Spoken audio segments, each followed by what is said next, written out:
Ethanol factory के विरोध में चल रहे धरने को एक वर्ष पूरा। टिब्बी एसडीएम कार्यालय के समक्ष किसानों ने फैक्ट्री के विरोध में किया एक दिवसीय सांकेतिक भूख हड़ताल प्रदर्शन।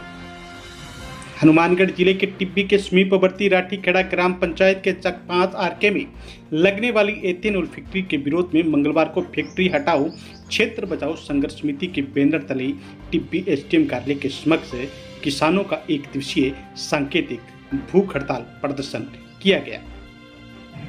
दोपहर बाद 1:30 बजे मिली जानकारी के मुताबिक आपको बता दें कि टिब्बी क्षेत्र के समीपवर्ती राठीखेड़ा ग्राम पंचायत के चक 5 आरके में लगने वाली फैक्ट्री के विरोध में चल रही धरने को आज एक वर्ष पूर्ण हो गया है। इस मौके पे धरना प्रदर्शन के दौरान किसान नेता जगजीत सिंह डल्लेवाल व अभिमन्यु कुम्हाड़ किसानों के बीच में पहुंचे। इस मौके पे किसान नेताओं ने एथेनॉल फैक्ट्री के दुष्प्रभावों के बारे में बताया और कहा कि सरकारें कॉरपोरेट घरानों को फायदा पहुंचाने का काम कर रही है। किसान व आम जनता को ये सरकारें कीड़े मकोड़े के समान समझती है। सुनिए किसान नेता जगजीत सिंह डल्लेवाल, अभिमन्यु कुम्हाड़ और पूर्व उप जिला प्रमुख शबनम गोदारा ने क्या कहा है। तो सबसे पहली बात तो ये है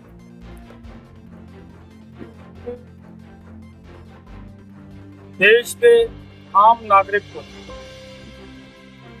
इसलिए भूख हड़ताल पे बैठना पड़े कि वो चाहे कि हमें साफ सुथरा पानी मिले, साफ सुथरी हवा मिले। जो एक गवर्नमेंट की सरकार की जिम्मेदारी होती है अपने पब्लिक को, अपने लोगों को ये वस्तुएं प्रोवाइड करवाना, स्वस्थ रखना अपने लोगों को, तो सरकार की एक रिस्पॉन्सिबिलिटी हुआ करती है और लोगों को उसके लिए आंदोलन करना पड़ रहा है। इस पर्पज के लिए आंदोलन करना पड़ रहा है कि ये जो आप एथेनॉल फैक्ट्री लगाने की यहाँ प्रयास किया जा रहा है इसको रोका जाए और इसका प्रभाव पंजाब राजस्थान की बात ना करते हुए मुझे कहें कि इसी देश के अंदर पंजाब के जिला के अंदर एक शराब फैक्ट्री की वजह से वहां के लोगों ने जो संताप भोगा वो सबके सामने है। मैं ये पूछना चाहता हूँ सरकार से कि जब किसान कहीं पे अपनी मजबूरी के कारण धान की रेंज फूल को जलाने का प्रयास करता है तब तो पोल्यूशन होता है, उसको तो जुर्माना किया जाता है। और जब ऐसे पोल्यूशन को किसान रोकने का प्रयास करता है तो सीधा पानी के माध्यम से आदमी के शरीर के अंदर वो पोल्यूशन जाएगा और कैंसर जैसी बीमारियां, काले टीले जैसी बीमारियां वो लोगों को लगेंगी और उसके लिए सरकार कारपोरेट्स के उन लोगों के पक्ष में खड़ी होती है। इसी तरीके से हमारे पंजाब में हुआ और वही काम यहाँ कर रहे हैं। ये क्लियर बात होती जा रही है, इससे तस्वीर साफ होती है कि सरकार हमेशा जब भी फैसला लेगी कारपोरेट्स लोगों के पक्ष में फैसला लेगी और ये जो आम लोग हैं ये उनकी नजरों में कीड़े मकोड़े के समान हैं। और ये तभी हो सकता है अगर पूरे देश के लोग इसके प्रति अवेयर हों, एक आवाज बने, सभी लोग एक साथ होकर ये लड़ाई लड़ें। और ये मैं ये जरूर कहता हूँ कि मैं आज यहाँ आया हूँ, आज आकर देखा आज 132 परिवार व्यक्ति जिन्होंने भूख हड़ताल की, बड़ा दुख की बात है। भूख हड़ताल जैसी एक प्रोग्राम देना पड़े, यहाँ के प्रशासन को इस बात का ध्यान नहीं आता। साल हो गया इस आंदोलन को चलते हुए, तो हम इनका समर्थन करते हैं और करते रहेंगे, भले कुछ भी हो। अंजाम तक इस लड़ाई को इनके साथ कंधे से कंधा मिलाकर जाने का काम है। यहाँ के लोगों ने जो भुगत भोगी है वो यहाँ के लोगों को भी भुगतनी पड़ेगी। वहाँ पे हर घर में एक मरीज आज कैंसर का पड़ा है, हर घर में 2-3 मरीज काले पीलिए के पड़े हैं उस इलाके में। सरकार ने उनको ये भी एक लालच देने का प्रयास किया, हम आपको एक मल्टी स्पेशलिटी एक हॉस्पिटल देंगे जो आपका इलाज करेगा। हमने उनको ये सवाल किया था कि पहले आप बीमारी दोगे, बाद में इलाज के लिए यहाँ हॉस्पिटल दोगे। हॉस्पिटल देना तो वैसे ही आदमी लोगों की स्वास्थ्य का ध्यान रखते हुए सरकार की अपने आप एक जिम्मेदारी बनती है, वो देना पड़ेगा। वो लोगों के ऊपर कौन सा एहसान कर रहे हो आप? तो ये मैं फिर से ये कह रहा हूँ, लोगों को मेरा निवेदन है, आम पब्लिक को, कि वहाँ उनकी सफलता को देखें। अगर जीरा के अंदर लोगों की सफलता हुई है तो इसी कारण हुई है कि लोगों ने एकता दिखाई है वहाँ पे। पूरे यहाँ के लोगों को ये नहीं होना चाहिए कि किसान है, ये मजदूर है, ये दुकानदार है, ये पॉलिटिशियन है, ये कौन है कौन नहीं। पानी सभी ने यहीं से लेकर पीना है, इसी धरती से निकाल कर यूज करना है। तो इसलिए सभी को इसकी लड़ाई करने की जरूरत है, एकजुट होकर लड़े। और ये भी क्लियर बात है, जीत तक भी लेकर जाएंगे। ऐसी बात नहीं है कि सरकार ज्यादा समय लोगों की एकता के सामने टिक पाएगी। सब होता है ना कि वो सरकार का आईना होता है, ये देखना चाहिए।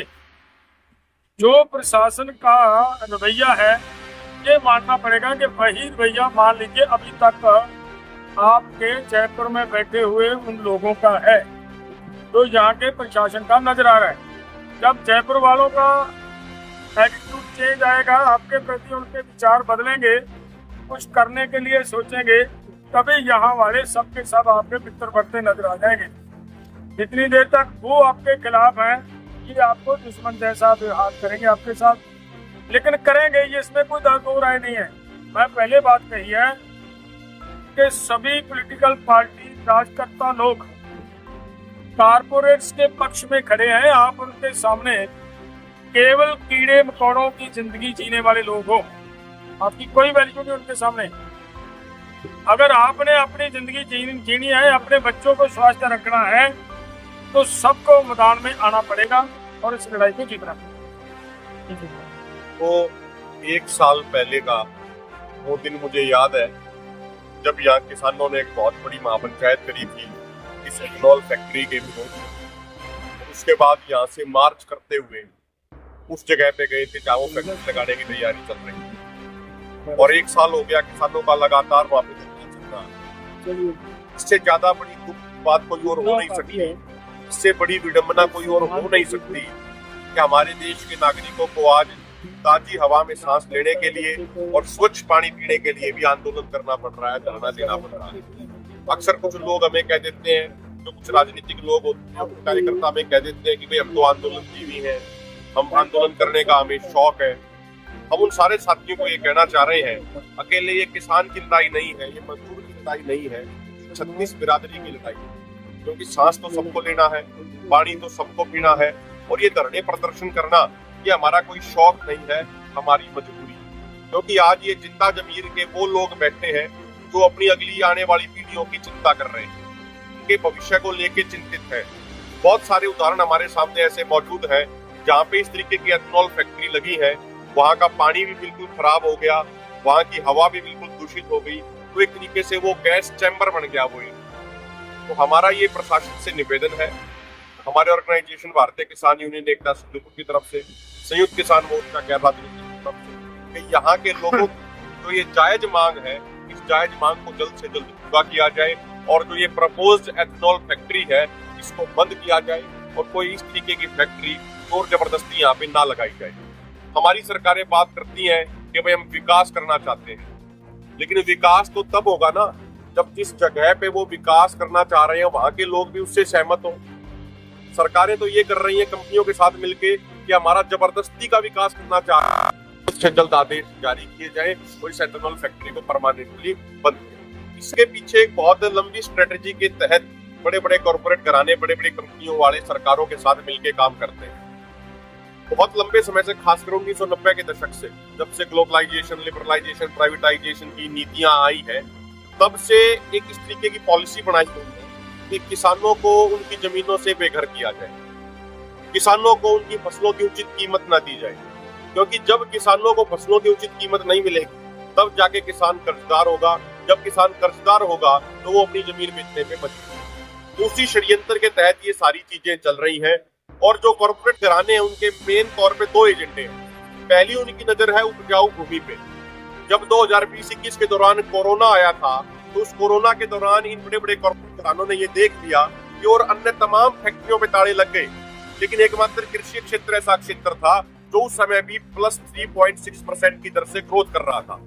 उस समय को अगर आप याद करेंगे तो हमारे देश की अर्थव्यवस्था 26% डूब गई थी, लेकिन एकमात्र कृषि क्षेत्र वो क्षेत्र था जो पूरे देश की अर्थव्यवस्था को जिंदा रखे हुए। एकमात्र खेती क्षेत्र वो क्षेत्र था जिसमें किसानों ने अपनी जान हथेली पे रख के अपने खेतों में मेहनत करी और पूरे देश के अनाज के भंडार भरने का काम किया, जिसकी वजह से हमारे देश की सरकार 80 करोड़ गरीब लोगों को अनाज मुहैया करा पाई। तो कॉर्पोरेट घरानों को ये समझ में आ गया तो ये खेती है, ये एक ऐसा बिजनेस है जो जब से सृष्टि बनी है तब से चलता आया है और जब तक सृष्टि रहेगी तब तक चलता रहेगा। अन्य जो फैक्ट्री है उनको कभी ताले लग जाते हैं, उसमें कभी कुछ और हो जाता है, तो इसलिए बड़े बड़े कॉर्पोरेट घराने इस उपजाऊ जमीन पर अपनी नजर बनाए हुए हैं और वो किसी भी तरह से इस जमीन पर कब्जा करना चाहते हैं और इस जमीन पर कब्जा करने के लिए वो तमाम हथकंडे अपना रहे हैं। और उनका जो टारगेट है वो ये है कि जब किसानों के पास जमीन नहीं रहेगी तो जिन किसानों की जमीन छीनी जाएगी वही किसान बंधुआ मजदूर के तौर पे उन्हीं कंपनी मालिकों के पास मजदूरी करने के लिए मजबूर हो जाएंगे जिन कंपनी मालिकों ने किसानों की जमीनें छीनी। तो एक पूरे ऑल ओवर वर्ल्ड, सिर्फ भारत में नहीं, ऑल ओवर वर्ल्ड एक ये षड्यंत्र चल रहा है। इसलिए हमारे यहाँ के लोगों को जागरूक होने की जरूरत है, हमारे यहाँ के लोगों को सावधान होने की जरूरत है और फसल और नस्ल बचाने की इस लड़ाई को मजबूती से लड़ना चाहिए। यहाँ के बड़े जागरूक लोगों को मैं सैल्यूट करता हूँ, हमारी माताओं बहनों को जो सैल्यूट करता हूँ जो आज यहाँ पे एक दिन की सांकेतिक भूख हड़ताल में शामिल हुई है। और हम साथ में ये भी कहना चाहेंगे कि अभी तो शुरुआत है, अगर सरकार अब भी इनकी नहीं सुनेगी तो हो सकता है कि यहाँ की कमेटी आपस में चर्चा करके, आपस में विचार विमर्श करके कोई और भी बड़ा कदम उठाने को मजबूर हो सकती है। हमारे बीच में आदरणीय सरदार जगजीत सिंह डल्लेवाल जी हैं जिन्होंने 132 दिनों तक आमरण अनशन किया किसानों का एमएसपी गारंटी कानून बनवाने के लिए। तो हम सरकार से निवेदन करते हैं कि आप किसानों को मजबूर मत कीजिए, आप यहाँ की कमेटी को मजबूर मत कीजिए, अन्यथा मजबूरी वर्ष यहाँ के किसानों को कोई बड़ा कदम उठाना छोड़ा पड़ सकता है। ये जो यहाँ की कमेटी है, फैक्ट्री हटाओ क्षेत्र बचाओ संघर्ष समिति है, उस समिति को हम एसकेएम नॉन पॉलिटिकल की तरफ से ये विश्वास दिलाना चाहते हैं। और पहले दिन जब हम आए थे हमने जब भी इनसे वादा किया था कि जब भी यहाँ की कमेटी हमें जो भी आदेश दे हम तन मन धन से उसका पूरा सहयोग करेंगे, पूरा समर्थन करेंगे। अगर ये बड़ी महापंचायत रखेंगे तो हरियाणा से, पंजाब से लोगों को मोबिलाइज कराने का भी प्रयास करेंगे और अन्य कोई भी सहयोग की जब ये हमारे सामने बात रखेंगे तो पूर्ण मजबूती से कंधे से कंधा मिला के इनका साथ किया जाए। इसमें ये कहना चाहती हूँ कि मानवता को बचाने के लिए तो संघर्ष हम लोग यहाँ से कर रहे हैं। के खिलाफ हम लोग 100 दिन से यहाँ बैठे हैं, हमारी माताएं, बहनें, बुजुर्ग, भाई सब इसमें लगे हुए हैं। मैं इन सबका तहे दिल से धन्यवाद करती हूँ और इस बात की चिंता भी जताती हूँ कि 100 दिन उनको बैठे हुए थे, लेकिन सरकार को इसके लिए चिंता नहीं। आप और हम सब जानते हैं कि पर्यावरण प्रदूषित रहता है, चाहे वो पर्यावरण जल का है, चाहे स्थल का है, चाहे नभ का है, और जो अंडरग्राउंड वाटर है उसको भी प्रदूषित करने की जो तैयारी चल रही है। हम इस मुहिम में आखिर तक लड़ेंगे जब तक हम इस फैक्ट्री को यहाँ से उठाएं। और आप भी सब लोग जानते हैं कि हम लोगों ने प्रदूषित पानी के खिलाफ तो पंजाब से आ रहा था जिसमें 8 जिलों के 2 करोड़ लोग उससे प्रभावित थे।